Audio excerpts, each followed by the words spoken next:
ఒక పేదవాడు ఎముకలు కొరికే చలిలో వణుకుతూ ఉన్నాడు.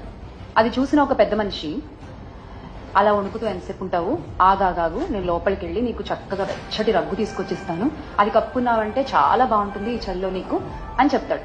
చెప్పి ఆ పెద్ద మనిషి పాటికి ఆ పెద్ద మనిషి వెళ్ళిపోతాడు.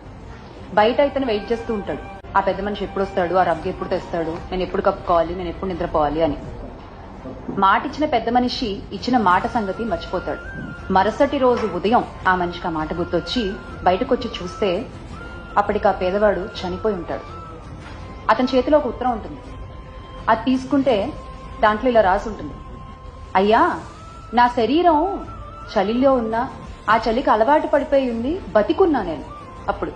కానీ మీరు కలిగించిన ఒక ఆశ వల్ల, మీరు చెయ్యలేనటువంటి ఒక మాటను మీరు చెప్పడం వల్ల, ఆ ఆశతో నా శరీరం ఆ చలికి తట్టుకునే శక్తిని కోల్పోయి అలా చచ్చిపోయి ఉన్నాను. అప్పుడు ఆ పెద్ద మనిషికి అర్థమైంది, ఓహో, మనం ఇలా తెలియకుండా ఒక ప్రాణాన్ని తీసేసామా అని. ఇక్కడ ఆ మాట ఇచ్చిన పెద్ద మనిషి ఎవరు అని నేను అడగట్లా, ఆ పేదవాడు ఎవడు అని కూడా నేను అడగట్లా. తెలుసుకోవాల్సింది ఏంటి అంటే, చేత కానప్పుడు, చెయ్యలేనప్పుడు మాటలు చెప్పకూడదు, ఆశలు కలిగించకూడదు.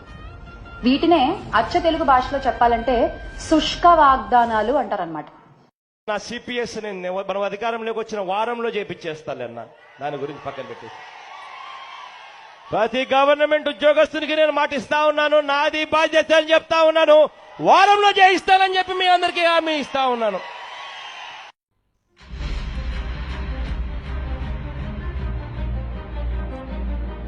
వరిగిపోయాడు, నోటమ్మ సంగతి ప్రాణం పోయిందయ్యా.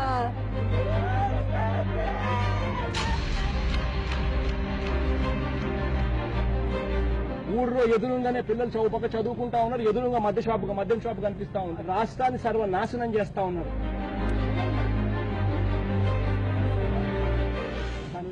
పొద్దున లేస్తానే సూర్యుడు 6 గంటలకు ఉదయిస్తాడో లేదో నాకు తెలియదు, కానీ మద్యం షాపులు మాత్రం కరెక్ట్ గా 6 గంటలకే తాళాలు తెరుస్తా ఉన్నారు.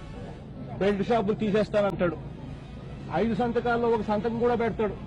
ఇవాళ పరిస్థితి 4300 షాపులు, లైసెన్స్ షాపులుంటే ఇంటూ 15 ఇంటూ 20 వేసుకోవాలి బెల్ట్ షాపులు ఎన్ని ఉన్నాయంటే. మన ప్రభుత్వంలో పూర్తిగా మద్యాన్ని నిషేధిస్తాం.